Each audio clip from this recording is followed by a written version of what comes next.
اسلام کے نقطۂ نظر سے زندگی کی سب سے قیمتی متاع ضبط نفس ہے۔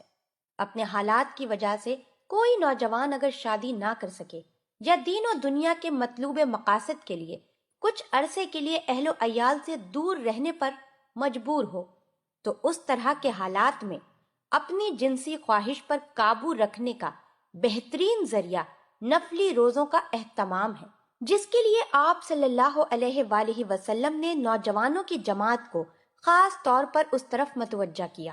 بخاری و مسلم کی روایت ہے، رسول پاک صلی اللہ علیہ وآلہ وسلم نے ارشاد فرمایا، اے نوجوانوں کی جماعت، تم میں سے کوئی شادی شدہ زندگی کے تقاضے پورے کر سکے تو چاہیے کہ وہ شادی کر لے، اس لیے نگاہ کو نیچی رکھنے اور شرمگاہ کی حفاظت کا یہ سب سے مؤثر ذریعہ ہے، اور جو ایسا نہ کر سکے وہ نفلی روزے رکھے، یہ شہوانی خواہش کو توڑنے کا بہترین ذریعہ ہے۔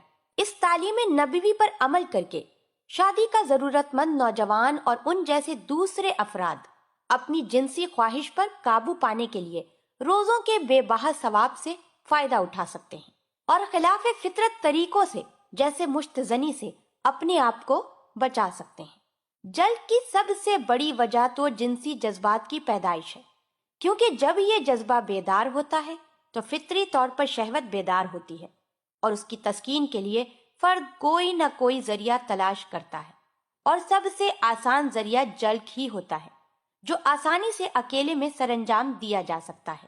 اگر بلوغت کے وقت ہی جماع کے مواقع میسر آ جائیں، یعنی شادی ہو جائے، تو پھر جلد کی عادت پروان نہیں چڑھتی۔ کئی بچے ٹولیوں کی شکل میں یہ فعل سر انجام دیتے ہیں، جس کی وجہ سے ان میں یہ عادت بڑھتی رہتی ہے، اور وہ رفتہ رفتہ تمام عمر کے لیے اس فعل کے عادی ہو جاتے ہیں۔ نفسیاتی طور پر ایسے بچے جو اپنے گھریلو ماحول سے ناخوش ہوں اور عدم تحفظ کا شکار ہوں، وہ اپنی محرومیوں کی کمی پوری کرنے کے لیے جلد کا سہارا لیتے ہیں۔ بہرحال اس فعل کی کچھ وجوہات ہیں۔ سوزاک، جو موروثی بھی ہو سکتا ہے، قبض، انتڑیوں اور معدہ کی خرابیوں کے باعث بھی عموماً لڑکے جلد لگاتے ہیں۔ بادی و ثقیل اشیاء کی بکثرت استعمال سے بھی یہ قبیح عادت سرزد ہوتی ہے۔ بلیو پرنٹس فلمیں اور جنسی ناولوں کا مطالعہ بھی اس عادت کا ایک سبب ہے۔ بری دوستوں کی صحبت کی وجہ سے بھی عموماً لڑکے اس عادت کا شکار ہو جاتے ہیں۔ بعض خواتین اپنے خاوندوں سے جنسی تعاون نہیں کرتی، جس کی وجہ سے خاوند مجبوراً یہ فعل سر انجام دیتے ہیں۔ اعضائے تناسل کی خارج بھی اس فعل کو کرانے کی مرتکب ہوتی ہے۔ بعض لڑکے کسی منفی یا جارحانہ رویے کے اظہار کے لیے اس عادت کا سہارا لیتے ہیں۔ ایسے بچے جنہیں والدین کا پیار نہیں ملتا یا جن بچوں کو نظر انداز کیا جاتا ہے، وہ بھی اس عادت کا شکار ہو جاتے ہیں۔ اکیلے رہنے والے افراد عموماً اس عادت کا شکار رہتے ہیں۔ عشق میں مبتلا افراد جب محبوب کو مل نہیں پاتے تو تخیلاتی طور پر اسے سامنے رکھ کر یہ عمل سر انجام دیتے ہیں۔